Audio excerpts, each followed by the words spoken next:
Hello viewers, welcome back to Komal learning hub. Hope you all are doing well. आज की video में हम जो टॉपिक डिस्कस करेंगे वो पंजाब फूड अथॉरिटी के एग्जाम के लिए बहुत इंपॉर्टेंट टॉपिक है। वीडियो को लास्ट तक जरूर देखिएगा। अगर आपको हमारी वीडियो पसंद आए तो लाइक और कमेंट जरूर करें, हमारे चैनल को सब्सक्राइब करें। शुक्रिया। अच्छा, हम लोगों ने जो पहले वाले टॉपिक्स थे ना, जो पिछली वीडियो में हम लोग डिस्कस किए थे, वो हम लोगों ने फूड प्रिजर्वेशन में किए थे। उसमें हम लोगों ने फ्रीजिंग पढ़ा था, कैनिंग के बारे में पढ़ा था, उसके इंपॉर्टेंट एमसीक्यूज थे ना, उनको डिस्कस किया था। आज की वीडियो में हम लोग करेंगे डिस्कस अगले फर्दर टेक्निक्स, उसके बारे में पढ़ेंगे। और ये टॉपिक्स बहुत इंपॉर्टेंट है, आपने इनको लाजमी कवर कर लेना है। और इनमें ये है कि एग्जामिनर जो है ना, पास्चराइजेशन के बारे में तो बहुत ज्यादा एमसीक्यूज देता है। हम लोग इसके बाद कुछ नेक्स्ट टॉपिक्स जो है ना, उसके अंदर हम लोग डेयरी टेक्नोलॉजी, सीरियल टेक्नोलॉजी होगी, फूड माइक्रोबायोलॉजी होगी, इनके बारे में डिस्कशन करेंगे। तो जब हम लोग डेयरी टेक्नोलॉजी पढ़ेंगे ना, तो उसमें हम लोग ये पास्चराइजेशन जो है, फिर इसके आईएसओ के मेथड्स, क्या पंजाब फूड अथॉरिटी ने क्या स्टैंडर्ड्स दिए हैं, उनके बारे में हम लोग ज्यादा डिस्कस करेंगे। ये अभी एक बिल्कुल रैंडम सी छोटी सी डिस्कशन है, सिर्फ फूड प्रिजर्वेशन के एक ओवरव्यू देने के लिए। तो अब स्टार्ट करते हैं। सबसे पहले हम लोग पढ़ेंगे ड्राइंग। अब ड्राइंग ना फूड प्रिजर्वेशन का एक मेथड है। इसमें क्या होता है कि extend shelf life by reducing moisture to 5 to 25 degree percentage. अच्छा, वो कितने परसेंट तक वाटर को डिक्रीज कर देता है, मॉइस्चर को डिक्रीज करता है 5 से 25%। अब अगर 100% मॉइस्चर है किसी प्रोडक्ट के अंदर, और उसको आप लोग 5 से 25% तक ले आओ, इतना डिक्रीज करके, ठीक हो गया।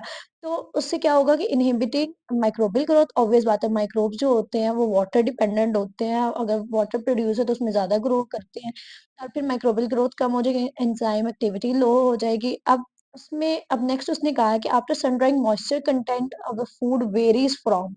अब जब हम लोग, हमारे पास ड्राइंग के भी मेथड्स है, हम लोग सन ड्राइंग करते हैं, बाकी और भी मेथड्स है हमारे पास ड्राइंग के। एयर ड्राइंग करते हैं हम लोग। तो उसमें ये है कि जब सन ड्राइंग हम लोग कर रहे हैं, ये एक इंपॉर्टेंट है, आपने परसेंटेज याद रख लेनी है, 5 to 25। और नेक्स्ट है after sun drying moisture content of the food varies from. तो कितना मॉइस्चर कंटेंट कम हो जाता है? 10 से 15%, 10 to 15%। कितना वेरी करता है, कोई प्रोडक्ट्स ऐसे होते हैं जिनमें सन ड्राइंग के बाद, लाइक पोटैटो वगैरह हो गए, तो उनमें 10% तक होता है, और कोई प्रोडक्ट्स होते हैं तो उनमें 15%। तो ये डिपेंड करता है आप उन प्रोडक्ट्स पे, प्रोडक्ट्स की नेचर पे, कि कौन से प्रोडक्ट्स है, क्या किस नेचर के हैं, और कितनी परसेंटेज उनके अंदर हो रही है, तो ये वेरिएशन आती है। नेक्स्ट है हमारे पास ब्लांचिंग। ब्लांचिंग भी अब ये फूड प्रिजर्वेशन की टेक्निक है। आपने जब यूनिवर्सिटी में होंगे तो आपने एक परफॉर्म किया होगा, एक्सपेरिमेंट में हम लोगों ने भी किया था, जिसमें ब्लांचिंग में क्या करते हैं कि पोटैटो लेते हैं, पोटैटो के स्लाइसिंग कर लेते हैं, सॉर्टिंग ग्रेडिंग के बाद उसकी स्लाइसिंग करते हैं। स्लाइसिंग करने के बाद आप उसको बिल्कुल हल्का पानी गर्म करने के बाद ना, थोड़ी सेकंड्स के लिए आप उनको हल्का सा उसके अंदर बॉईल करते हो, हीट ट्रीटमेंट उसको थोड़ा सा देते हो, फिर उनको ड्राई करते हो। जब ड्राई करते हो तो उसके बाद उनकी जो शेल्फ लाइफ होती है, वो as compare to raw product वो थोड़ी इंक्रीज हो जाती है। तो ब्लांचिंग का ट्रीटमेंट ये है। इसमें बेसिकली होता क्या है कि इसमें जो एंजाइम्स हैं उनको डिस्ट्रॉय किया जाता है। बस आपने ये इंपॉर्टेंट चीज याद रखनी है कि ये वो ट्रीटमेंट है, हीट ट्रीटमेंट, जिसमें एंजाइम्स को डिस्ट्रॉय किया जाता है, इनएक्टिवेट किया जाता है। नेक्स्ट है हमारे पास पास्चराइजेशन, मोस्ट इंपॉर्टेंट टॉपिक है ये हमारे पास। Food is heated to specific temperature for set time. अब सेट टाइम जिसमें हम लोगों ने पढ़ा था, एमसीक्यूज में हम लोगों ने देखा था कि पास्चराइजेशन में या तो 72 डिग्री सेंटीग्रेड के पर 72 डिग्री सेंटीग्रेड पर 15 सेकेंड्स के लिए, स्पेशली मिल्क या फिर वाटर या लिक्विड्स के लिए होता है, ठीक हो गया। और फिर 63 डिग्री सेंटीग्रेड पे हम लोग 30 मिनट्स के लिए करते हैं, ठीक हो गया। ये पास्चराइजेशन के दो टेम्परेचर हैं, ये आप लोगों ने याद कर लेने हैं। अब टाइप ऑफ पास्चराइजेशन क्या है? HTST है, UHT है, LTHT है हमारे पास, ठीक हो गया। तो अब उसमें हम लोग क्या करते हैं, सबसे पहले हम लोग बात करते हैं HTST की, हाई टेम्परेचर शॉर्ट टाइम। अब ज्यादा टेम्परेचर दिया जाता है शॉर्ट टाइम के लिए, बिल्कुल आप लोग क्या कहते हैं कि हाई टेम्परेचर को शॉर्ट दे देते हैं हम लोग ना, तो थोड़े टाइम के लिए। अब उसमें हमारे पास कितना टेम्परेचर होता है कॉमन मिल्क के लिए, इसमें हम लोग कितना टेम्परेचर देते हैं? हाईएस्ट पास्चराइजेशन के 72 डिग्री सेंटीग्रेड, 72 डिग्री सेंटीग्रेड हम लोग 15 सेकंड्स के लिए दे रहे हैं। ये HTST के अंदर हो गया। ऑलराइट। नेक्स्ट है हमारे पास यूएचटी। यूएचटी का टेम्परेचर भी हम लोग लिक्विड्स के लिए करते हैं, स्पेशली टेट्रा पैक मिल्क वगैरह जो होते हैं, या फिर पैकेज जो मिल्क हमारे पास बॉक्स में आते हैं ना, उनके लिए होता है। तो इसमें वेरी हाई टेम्परेचर दिया जाता है, कितना? 138 से लेके 150 डिग्री सेंटीग्रेड तक, और 1 to 2 सेकेंड्स के लिए आप लोग देते हैं इसमें, ठीक हो गया। 138 से 150 तक 1 से 2 सेकंड के लिए आपने देना है। और इसके अंदर क्या होता है कि ना, ये फिर शेल्फ स्टेबल प्रोडक्ट्स बन जाते हैं, कि आप लोग रूम टेम्परेचर पे रख सकते हो। HTST के अंदर भी हम लोग ये रूम टेम्परेचर पे नहीं रख सकते, हम लोग ने इनको 4 डिग्री सेंटीग्रेड पे रखना होता है रेफ्रिजरेटर्स के अंदर।